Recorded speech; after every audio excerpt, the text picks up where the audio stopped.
Doctor Baba Saheb Bhimrao Ambedkar हम सभी को अधिकार दिया है, किसी भी धर्म को मान सकता है। धार्मिक स्वतंत्रता का अधिकार अनुच्छेद 25, 26, 27, 28 अपने हिसाब से किसी भी धर्म को मान सकता है। अपनी मर्जी से धर्म छोड़ सकते हो, अपने मर्जी से धर्म को अपना सकते हो, कोई रोक नहीं है। आरएसएस बजरंग दल वाले इस वीडियो को जरूर देखें जितने मसीह विरोधी है। इस प्रकार वीडियो देखने के लिए पवित्र आत्मा की आवाज यूट्यूब चैनल को सब्सक्राइब करें। आप सबको जय मसीह की। तो मसीह लोगों के ऊपर जितने लोग विरोध करते हैं, बहुत धन्यवाद। आप मसीह लोगों पर विरोध करते हो। तो हम एक वीडियो को देखने के लिए जा रहे हैं। उस वीडियो में देख करके आप समझ लीजिए, और आइए तो हम सब मिल कर के उस वीडियो को देखते हैं। देश किसके ताकत से चलता है, भारत देश किसके आदेश से चलता है, उसके बारे में जानकारी मिलेगी। और डॉक्टर भीमराव अम्बेडकर के जो अधिकार लोग हैं, उसके अनुयायी हैं, वह आपको इसके बारे में सब बताएंगे। आइए चले और वीडियो देखते हैं। साहू के घर के भीतर जो है धर्मांतरण करने की बात निकलकर सामने आई थी और उसी पर को लेकर जमकर बवाल हुआ था। लेकिन आज हम उसी दूसरे पक्ष के पास में मौजूद है, मतलब साहू परिवार के साथ में मौजूद है। वो साहू समाज को तो हम जानते नहीं थे, न पहले कभी वो आया, न कभी हमारे साथ मुलाकात हुआ। साथियों को बता दूं जिन्होंने पिछले सप्ताह इस तरह की गलत हरकत की थी बहन, कि भाई ये देश आपकी किसी की बपौती से नहीं चलेगा। मैं रिक्वेस्ट कर रहा हूं, मैं निवेदन कर रहा हूं, फिर से बोल रहा हूं, ये देश किसी की बपौती से नहीं चलेगा। ये देश चलेगा तो मेरे बाबा साहब के संविधान से चलेगा। इस बहन ने, इस परिवार ने, साहू परिवार ने प्रभु यीशु को अपनाया और अपने घर में एक अच्छी बात करते। दोनों बच्चे का तबीयत बहुत खराब था और जितना जहाँ जहाँ मुझे जाना चाहिए वहाँ वहाँ मैं गई। बहन जो भी आए मैं उसी के पीछे जीवन भर चलूंगी, मेरे बच्चे को बचा ले। नागरिक किसी भी धर्म को अपनाने के लिए स्वतंत्र है, किसी भी धर्म में जाने के लिए स्वतंत्र है। अपने किसी भी धर्म में वो अपने पूजा पाठ प्रार्थना जो है वो सब कर सकता है। कार की हूँ तो कोई मेरे को अब बोलेगा कि तुम साहू को बदल दो और कुछ और लिख लो, तो मैं उनके कहने से क्यों बदलूं? मेरी मर्जी, मेरी स्वेच्छा, मुझे जो अच्छा लगेगा वो नाम मैं रखूंगी। किसी के कहने से मैं नहीं बदल देती हूँ। मेरा अधिकार है, मेरा नाम है, क्योंकि हमारे मसीह में हमको क्षमा करना सिखाया है। नमस्कार, मैं ईशा साहू और इस वक्त आप देख रहे हैं 36 टीवी। पिछले संडे को एक खबर जो है हमने सुनाई थी बड़ौदा स्टेशन की, जहां पर मनोज कुमार साहू के घर के भीतर जो है धर्मांतरण करने की बात निकलकर सामने आई थी और उसी पर को लेकर जमकर बवाल हुआ था। लेकिन आज हम उसी दूसरे पक्ष के पास में मौजूद है, मतलब साहू परिवार के साथ में मौजूद है, जिनसे हम जानेंगे कि क्या कुछ ये पूरा माजरा था। और आज जो है इनके समर्थन में भीम आर्मी की टीम आई हुई है। इनसे हम जानते हैं कि क्या समर्थन आज वो यहाँ देने वाले हैं। और आप देख सकते हैं इस वक्त सबके हाथ में संविधान है, मतलब ये बात साफ है कि संविधान के अंतर्गत रहकर ये पूरा कार्य किया जा रहा है। लेकिन इनका कहना क्या है हम इस पूरे खबर के माध्यम से बताते हैं। भैया इस वक्त हमारे साथ में मौजूद है, तो भीम आर्मी से बिलोंग करते हैं। आज यहाँ पर आए हुए हैं भैया, आज यहाँ पर आए हुए हैं इस साहू परिवार को संरक्षण देने के लिए। क्या आज आपको आने की जरूरत आन पड़ी है? क्या ये ऐसा विषय हो गया था? जी धन्यवाद बहन। मैं सुभाष चंद्र मेश्राम भीम आर्मी का एक कार्यकर्ता हूं और भीम आर्मी, सबसे पहले मैं आपके चैनल के माध्यम से आप सभी को बहुत बहुत बधाई देता हूं कि आपने हमारे इसको कवरेज किया है। हम भीम आर्मी ये एक राष्ट्रीय स्तर का सामाजिक संगठन है और सबसे पहले भीम आर्मी बाबा साहब की आइडियोलॉजी पे चलती है और हर कार्य इस बाबा साहब के लिखे हुए संविधान के तहत ही करते हैं। क्योंकि साथियों, India is a democratic country. Bharat एक प्रजातांत्रिक देश है और वो प्रजातांत्रिक देश, विश्व का सबसे बड़ा प्रजातांत्रिक देश है, वो केवल बाबा साहब के संविधान की वजह से। 26 जनवरी 1950 को जिस दिन बाबा साहब का संविधान इस देश में लागू हुआ था, उस दिन से भारत को एक डेमोक्रेटिक कंट्री कहा जाता है, यानी कि प्रजातांत्रिक देश। और इसी संविधान ने इंडिया के, भारत देश के हर नागरिक को समानता का अधिकार दिया है, आर्थिक आज़ादी का अधिकार दिया है और ये भी बता दूं कि धार्मिक आज़ादी का भी अधिकार हमें इसी संविधान ने दिया है। तात्पर्य कि इस देश के हर नागरिक को किसी भी धर्म को मानने की आज़ादी है। इस बाबा साहब के संविधान में न कोई धर्म ऊपर है न कोई धर्म नीचे, सब इक्वल है। जिस तरह इक्वलिटी है इंडिया में, सभी इंसानों में इक्वलिटी है, उसी तरह धार्मिक इक्वलिटी भी, धार्मिक समानता इसी भारत के संविधान ने हमें दिया है। उसके तहत भारत देश का प्रत्येक नागरिक किसी भी धर्म को अपनाने के लिए स्वतंत्र है, किसी भी धर्म में जाने के लिए स्वतंत्र है, अपने किसी भी धर्म में वो अपने पूजा पाठ प्रार्थना जो है वो सब कर सकता है। उसी के तहत यहाँ जो साहू परिवार है, इन्होंने बताया अभी थोड़ी देर पहले, जहाँ कि हमें भीम आर्मी को पता चला है कि इनके दो बच्चे थे, वो मौत के कगार पे आ गए थे, उनकी जान का खतरा बन गया था, शायद नहीं बचते। और इस एक माँ ने न जाने किस किस चौखट पर जाकर के अपना माथा रगड़ा है, माथा फोड़ा है, लेकिन कहीं कुछ नहीं हुआ। तो इन्होंने सोचा कि क्यों ना, जब मैं सारे देवी देवताओं सभी को मैंने अपना लिया है, तो क्यों ना किसी ने उन्हें कहा कि भाई एक बार आप प्रभु यीशु मसीह के शरण में जाकर के देखिए। तो शायद उन्होंने, एक माँ के दर्द ने अपने बच्चों की खातिर प्रभु के शरण में गए, उनसे अपनी विनती की, अपनी फरियाद की और प्रेयर किए, प्रार्थना किए। अब यकीन जानिए, एक माँ के इस तकलीफ से एक प्रभु यीशु ने आशीष दिया और उनके बच्चों को स्वस्थ कर दिया। उन्होंने ये प्रण लिया था, जैसे कि मुझे पता चला कि भाई अगर मेरे बच्चे सही हो जाते हैं, स्वस्थ हो जाते हैं, उनकी जान बच जाएगी, तो मैं प्रभु के शरण में चली जाऊंगी। तो कोई गलत बात तो नहीं हुई बहन, कोई गलत तो नहीं किया गया, क्योंकि यही संविधान हमें धार्मिक स्वतंत्रता की भी आज़ादी देता है। तो उसी के तहत इस बहन ने, इस परिवार ने, साहू परिवार ने प्रभु यीशु को अपनाया और अपने घर में एक अच्छी बात करते, शांति की प्रार्थना करते, प्रेयर करते। वैसे भी अब आप सभी जानते कि हम सभी अपने घरों में प्रार्थना, पूजा, अजान सब कुछ करते हैं ना। भाई सिख भी अपने घर में अजान करवाता, सिख भी अपने घर में गुरु एक अरदास करवाता है ना। सभी भाई हम भी अपने घर में प्रेरणा करते, प्रार्थना करते, पूजा करते। जैसे कि मान लो मेरे घर में सत्यनारायण की कथा हो रही, उदाहरण के लिए, तो मैं अपने 4 मित्रों को, 4 परिवार के लोगों को बुलाऊंगा ना।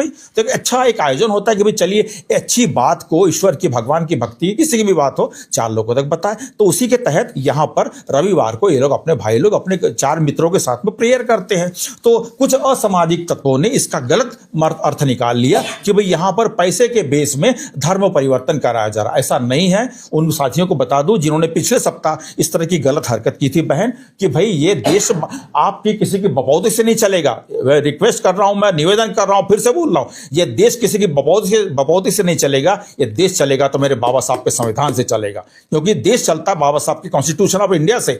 इसलिए देश को डेमोक्रेटिक कंट्री कहा जाता है। न केवल डेमोक्रेटिक कंट्री बल्कि विश्व की सबसे बड़ी डेमोक्रेटिक प्रजातांत्रिक देश है। तो इसी संविधान ने हम सबको बराबरी का अधिकार दिया है। और पुनः सुन लीजिए, धार्मिक स्वतंत्रता का भी हर नागरिक को अधिकार है, ये संविधान हमें देता है। ठीक है। उसी के तहत अगर इस देश को में सबसे, अगर मिनी इंडिया किसी शहर को कहा जाता है तो भिलाई को हमारे मिनी इंडिया यानी कि लघु भारत कहा जाता है। लघु भारत से तात्पर्य इस देश में के सभी राज्यों के लोग थोड़े थोड़े तादाद में भिलाई में बसे हुए हैं। यहाँ का प्रेम, भाईचारा, आपसी स्नेह इतना अच्छा है कि कहीं के भी लोग आते तो भिलाई आते तो भिलाई के होके रह जाते।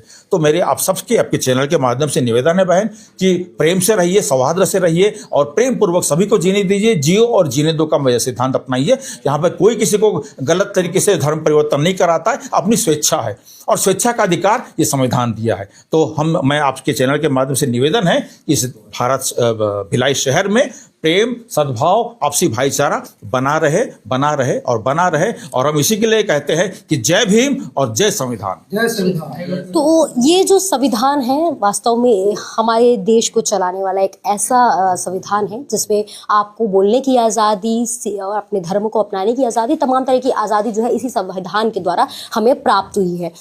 हमारे साथ में इस वक्त वही साहू परिवार है, इनसे हम बातचीत करते हैं और जानते हैं कि कैसे जो है ये सिलसिला शुरुआत हुआ, कैसे उन्हें जो है इतना विश्वास हुआ और विश्वास अगर हुआ है तो आने वाले समय में क्या कुछ और यहाँ से निकल कर सामने आएगा। दीदी, शब्दों को मैं थोड़ा सा चेंज कर रही हूँ, जो मैंने बोला उससे मैं बोलूँ कि आपने ये जो धर्म है आपने अपनाया है, आपका हृदय परिवर्तन हुआ है, तो ये कब से हुआ और कैसे हुआ? जैसे कि शॉर्ट में तो भैया ने बता दीजिए कि आपके बच्चों का तबीयत खराब था, इस वजह से हुआ है, लेकिन क्या वो हृदय परिवर्तन था, क्या वो समय था, ज़रूर फिर से बताइए।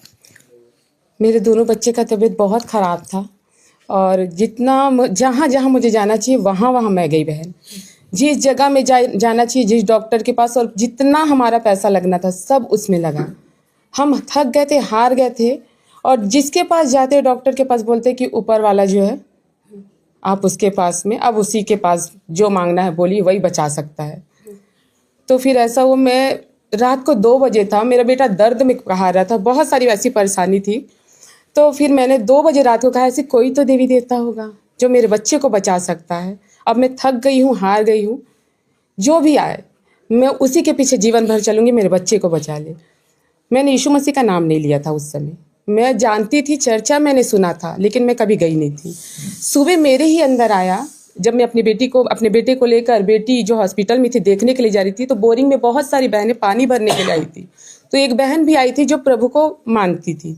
तो मैंने कहा दीदी कि आप सबके लिए प्रार्थना करते हैं, तो मेरे बच्चे के लिए भी प्रार्थना कर दीजिएगा। उस बहन ने प्रार्थना नहीं किया, बस उसने ऐसा ही बोला, तुम विश्वास करोगी तो यीशु मसीह के नाम से सब ठीक हो जाएगा। तो मैंने बोला कि आप लोग ऐसे ही करते हो? उन्होंने, हम विश्वास करते हैं, प्रार्थना करते हैं। मैंने भी उसी समय बोला कि मैं भी विश्वास करती हूँ प्रभु यीशु मसीह, मेरे बच्चा ठीक हो जाए, मेरे बच्चा दोनों बच्चे को जीवन दान मिल जाए, जीवन भर मैं आपके पीछे चलूंगी। और उस दिन मैंने अपने बेटे के लिए देखा कि मेरे बेटे के स्वास्थ्य में उसी दिन, उसी समय एक मैंने परिवर्तन को देखा कि जो 1 महीने तक नहीं हुआ था। फिर हॉस्पिटल में डॉक्टर लोग बोल ही रहते कि दूसरे पास भी आप दिखा लीजिए, अगर आपको यहाँ संतुष्टि नहीं है, ठीक नहीं हो पा रहे तो फिर मैं बोली कि अब मैं कहीं नहीं ले जाऊंगी, ना हमारे पास उतना धन नहीं है कि हम अपने बच्चे का इलाज करा पाए। तो हमने घर ला लिया और फिर दुआ प्रार्थना करवाया। 1 हफ्ते के अंतर्गत मेरे दोनों बच्चे पूरा का पूरा ठीक हुए और मैं किसी डॉक्टर के पास नहीं गई, मैं डॉक्टर के पास से हार कर आई थी। और यीशु मसीह में हमारा जीवन बदला, हमें बहुत सुख शांति मिला। मेरे हस्बैंड भी बहुत नशा करते थे, झगड़ा लड़ाई मार पिटाई, एकदम एक लत में धुत थे, नशा में धुत थे। लेकिन जब मसीह में इनका जीवन में आए तो हमारा परिवार आज सुख शांति है, कोई नशा नहीं, कोई झगड़ा लड़ाई नहीं, बड़े प्रेम और शांति के साथ हम अपने परिवार के साथ। मसीह में आने में मेरे परिवार को एक जीवन मिला। जी, लगातार इस विषय में ना जो दल यहाँ पर आया था उस दिन, जिनके द्वारा यहाँ पर प्रदर्शन किया गया था, उनका ये कहना था कि आप साहू हैं और आपने जब अपना धर्म परिवर्तन कर लिया, हृदय परिवर्तन कर लिया, तो अपने सरनेम क्यों रखें? आप साहू से अपना अपना जो है नाम भी क्यों चेंज नहीं कर लेते? तो इस विषय में आप क्या कुछ कहना चाहेंगी? आने वाले समय में जब एक कानून लागू होने वाला है सरकार के द्वारा, ऐसा कहा जा रहा है, तो कहा जा रहा है कि नाम आपको परिवर्तन करने पड़ेगा और तमाम चीज़ ऐसी बात कही जा रही है, तो उसके लिए आप क्या कुछ कहना चाहेंगे? ऐसा है कि किसी ने मेरे को नहीं कहा कि तुम हिंदू से तुम ईसाई धर्म में आओ, तो मैं अपने स्वेच्छा से, अपनी मर्जी से मैं मसीह को स्वीकार की हूँ। तो कोई मेरे को अब बोलेगा कि तुम साहू को बदल दो और कुछ और लिख लो, तो मैं उनके कहने से क्यों बदलूं? मेरी मर्जी, मेरी स्वेच्छा, मुझे जो अच्छा लगेगा वो नाम मैं रखूंगी। किसी के कहने से मैं नहीं बदल देती हूँ, मेरा अधिकार है, मेरा नाम है। तो आने वाले समय में अगर ऐसा कहा जाता है कि आप यीशु को चुन रही हैं, आप प्रभु को मान रही हैं, ये अच्छी बात है, लेकिन क्या आप अपना नाम परिवर्तन करना चाहती हैं? तो क्या आप करेंगी अगर ऐसा बात आया कि अगर यीशु की बात हुई तो? नहीं, अगर एक समय ऐसा होता है कि कानून, संविधान के अनुसार, कानून के अनुसार अगर ऐसा करना है और प्रत्येक मसीह में जो आए हुए हैं, यदि ऐसा कानून संविधान कहता है, उस अनुसार मैं करूंगी, किसी के दबाव से नहीं। साहू समाज काफी विरोध कर रहा है आप लोगों का, उनके लिए आप क्या कुछ कहना चाहेंगे? वो साहू समाज को तो हम जानते नहीं थे, न पहले कभी वो आया, न कभी हमारे साथ मुलाकात हुआ। और जब पिछले संडे जब ये बहुत बड़ा जब ये विरोध हुआ, तब हम उस साहू समाज को देखे। यदि साहू समाज को कोई तकलीफ था तो पहले आकर भी हमसे बात कर सकते थे बहन, कि आप दुआ प्रार्थना करें या कोई परेशानी है। एक बार भी, इतने 10 सालों में एक दिन, एक बार भी साहू समाज नहीं आया। और अब बोलते हैं कि प्रार्थना मत करो। और वहाँ साहू समाज के ही कुछ लोगों ने ये भी बोला कि ये मेरे प्रार्थना के भवन को तोड़कर शौचालय बना दिया जाए। तो मुझे कितना तकलीफ हुआ होगा, मैं जानूंगी कि मैं यहाँ जब प्रार्थना करती हूँ, मेरा परिवार प्रार्थना करता है, जब हम जीवन पाए हैं और जो हमारा प्रार्थना का घर है, सबको अपना अपना घर अच्छा लगता है, अपना प्रार्थना घर अच्छा लगता है, उसको तोड़कर शौचालय, मुझे कितना तकलीफ हुआ वो मैं जानती हूँ। फिर भी मैं उनको माफ़ करती हूँ, क्योंकि हमारे मसीह में हमको क्षमा करना सिखाया है। हमारे साथ में मनोज जी हैं, इनसे हम बातचीत करते हैं। मनोज जी, आप क्या काम करते हैं? जी, मेरा ठेकेदारी का काम है और मैं टाइल्स ग्रेनाइट का काम करता हूँ। लगातार आपकी वाइफ के द्वारा कहा जा रहा है कि जैसे उन्होंने धर्म परिवर्तन किया, विश्वास किया, तो आप में भी काफ़ी सुधार आया है। ये किस हद तक सही है? किस प्रकार की चीज़ें जो है हुई? जी, ये क्या है, ये जो जितने भी बताई है, और यही सवाल ये पूरे मोहल्ले जानते हैं कि मैं कितना बड़ा नशेड़ी था।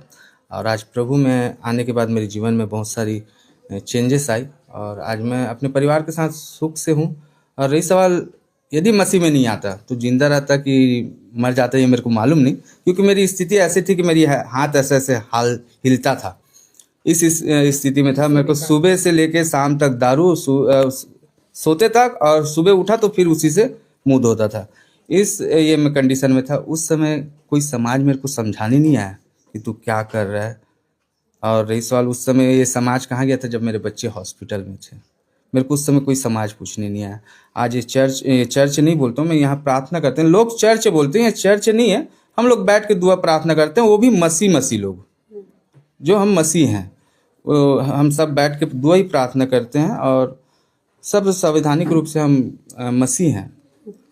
भैया जैसे कि आपने कहा कि आपने जब आपने आया प्रेयर में बैठे तब आपका जो है परिवर्तन हुआ, आप सुधरे, तो क्या ये उस समय भी ऐसा हो रहा था कि मतलब कोई इंसान अगर हिंदू धर्म में रखता है तो वो नशा करना हिंदू धर्म से कहीं से बिलोंग करता है, ऐसा कुछ? नहीं, ऐसा कुछ नहीं है। परिस्थिति क्या है, बच्चे को देखा मैं, बच्चे मेरे जिस कगार में आ गए थे, और मेरे क्या मिसेस दोनों सीजर से, और दोनों बच्चे के बाद में हमारे पास और कोई बच्चा नहीं है, और लास्ट में हम थक गए थे। और इस सवाल जैसे देखा कि हम सभी जगह गए, मैं गुरुद्वारा भी गया हूँ, उतई का जो मस्जिद है वहाँ भी गया हूँ, और सभी देवी देवताओं को भी मानता था। जो मंदिर बनाया उसमें भी हमारा सहयोग है, और हमारी आस्था सभी में थी। और लास्ट में हम थक गए, और दोनों बच्चे के खातिर हम मसीह में आए।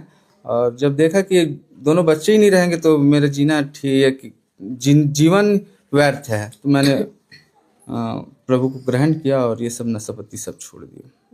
तो आपने सुना इस साहू परिवार का पक्ष, क्या कुछ इनका कहना है? पूरे तमाम जो आरोप बजरंग दल के द्वारा लगाए गए थे उनका जवाब जो इनके द्वारा इस वक्त दिया गया है। हाथ में संविधान है, ये बात साफ है कि संविधान के तहत जो है जो भी कुछ होगा वो ये करेंगे। भीम आर्मी के एक युवा सदस्य हमारे साथ में मौजूद हैं, इनसे भी हम बातचीत करते हैं और जानते हैं कि कैसे जो है इस प्रकार ये जो धर्मांतरण का मामला सामने आ रहा है, ये इसमें कहाँ पर क्या चीज़ें हो रही हैं, इनसे भी हम जानने की कोशिश करेंगे। युवा है, काफ़ी करीब से इस पूरे धर्मांतरण विषय को आप देख रहे हैं। क्या लगता है कि हमारे राज्य में धर्मांतरण हो रहा है तो क्या कारण है, और जो आरोप लग रहे हैं उसमें कितनी सच्चाई है? क्या कुछ कहना चाहेंगे? देखिए मैडम, क्योंकि अब तक धर्मांतर का एक भी ऐसा कोई प्रूफ या सबूत अब तक मिला नहीं है कि कोई प्रूफ दे पाया है कि धर्मांतर सचमुच में हुआ है। ठीक है। और दूसरी बात, हम संविधान की बात करते हैं और आज भी हम संविधान पे टिके और संविधान के अनुसार ही बात करेंगे। संविधान हर एक व्यक्ति को समानता का और बराबरी का अधिकार दिया और स्वतंत्रता दिया। ठीक है। और यदि कोई व्यक्ति, भारत का कोई भी नागरिक, यदि वो अपनी स्वेच्छा से किसी ग्रंथ को पढ़ना चाहता है, सुनना चाहता है और उस पर चलना चाहता है और उसे अच्छा लगे तो वो उसको ग्रहण करके उसको अपनाना चाहता है, तो ये संविधान इसका अधिकार उसको देता है। तो इसमें किसी को बीच में आने की ज़रूरत नहीं है, क्योंकि हर व्यक्ति को अपनी खुद की फ्री विल है, उसको संविधान उसको स्वतंत्रता देता है। और संविधान के अनुसार हर किसी व्यक्ति को, हर एक नागरिक को चलना चाहिए और उस संविधान को हर एक नागरिक को पढ़ना चाहिए। जब वो पढ़ लेगा ना तो ये इस तरीके की हरकत और बात करेगा भी नहीं, क्योंकि उसको संविधान के सारे अनुच्छेद आर्टिकल पता चल जाएंगे। ठीक है भैया, आपने मतलब आप क्या लिखते हैं? अपना नाम, आपका क्या धर्म है? देखिए, मेरा नाम तो सोहन चौधरी है, और वैसे तो अब जो चले आ रहा उस हिसाब से तो हिंदू धर्म में लिखते हैं मेरा, उस तरीके से देखा जाए तो, है ना। लेकिन मेरी मानसिकता थोड़ी अलग है और मैं थोड़ा तर्कशील व्यक्ति हूँ, है ना। मैं किसी भी चीज़ को ऐसा नहीं ले लेता, तो उसी अनुसार मेरा आस्था विश्वास थोड़ा अलग है और मैं हमेशा हर चीज़ को तर्क में लेता हूँ, किसी भी चीज़ पे तुरंत विश्वास नहीं करता। मेरा सबसे ज़्यादा भरोसा संविधान पे हो गया जब से मैंने बाबा साहब अम्बेडकर को पढ़ रहा है, जान रहा है, तो मेरा सोचने का तरीका बहुत अलग हो चुका है और बहुत अच्छा लगता है मेरे को इस तरीके से। आप हर चीज़ों को तर्क से देखते हैं, आपने भी कहा, तो आपको ऐसा नहीं लगता ये धर्मांतरण का मुद्दा और छत्तीसगढ़ में लगातार जो है इशू, जो प्रभु है उनके प्रति जो विश्वास है, इसमें काफ़ी बढ़ोतरी हो रही है, तो इसका कुछ तर्क भी हो सकता है? आपने कभी इस एंगल से भी सोचा है? ये भीम आर्मी जो लगातार सामने आ रही है, क्या ये तर्क देख रही है भीम आर्मी? इसमें सबसे बड़ा मेरे को जो मुद्दा लग रहा है ना मैडम, ये जो देश में और प्रदेश में ये जो माहौल बन रहा है, नशे में पूरे जवान और हर युवा बर्बाद हो रहे हैं। हर मोहल्ले में, बस्ती में आपको शराब की दुकानें दिखेगी, है ना, और ये गरीब बस्तियों में मिलती है और सब पी पी के और देखिए आज छत्तीसगढ़ का हालत देखिए, कितना नशा में बर्बाद है। यहाँ गांजा और दारू और ये नशे की गोलियाँ इतनी ज़्यादा यहाँ पे वो है, और हमारा छत्तीसगढ़ राज्य नशे में बर्बाद है मैडम। और हर परिवार, हर माँ बाप ये नशे से, अपने बच्चों से, अपने पतियों से परेशान हैं। और जिसका एक कारण ये भी है, जैसे भाई ने बताया कि वो जब प्रभु में आया तो पहले तो उनके बच्चों में उन्होंने कुछ देखा कि कुछ अच्छा हुआ है ना, प्रार्थना दुआ से। उसके बाद उन भाई के जीवन में वो नशे को छोड़े इनमें आने के बाद। तो ये भी एक कारण है। मेरा सोच विचार है बहुत। ये बहुत गंभीर विषय है, इसमें लगातार सोच विचार किया जा रहा है। लेकिन सोच की विषय ये है, हमने जितने बातों को सुना और जाना तो उसमें साहू परिवार का ये कहना है, जब उनका पूरा परिवार मुश्किल समय में था तो कहाँ था वो साहू परिवार, कहाँ थे वो लोग। और इसमें कि जहाँ से उन्हें विश्वास मिला, जहाँ से उन्हें समाधान मिला, वहाँ वो उसके हो गए। अब इसमें एक और बातें निकल कर सामने आ रही है कि जो आंकड़ा बढ़ता जा रहा है धर्मांतरण को लेकर, इसमें एक गंभीर विषय ये आ रहा है। और इस पूरे आकलन से ये लगाया जा रहा है कि लगातार जो गरीबी आ रही है, जो क्राइम्स रेट्स हो रहे हैं, तमाम चीज़ें हैं, ये कहीं ना कहीं एक रुख मोड़ रहा है, लेकिन अलग रूप से। अब इसमें क्या विषय है, क्या आपकी राय है, ज़रूर बताइएगा और बने रहिएगा 36 टीवी के साथ में। धन्यवाद।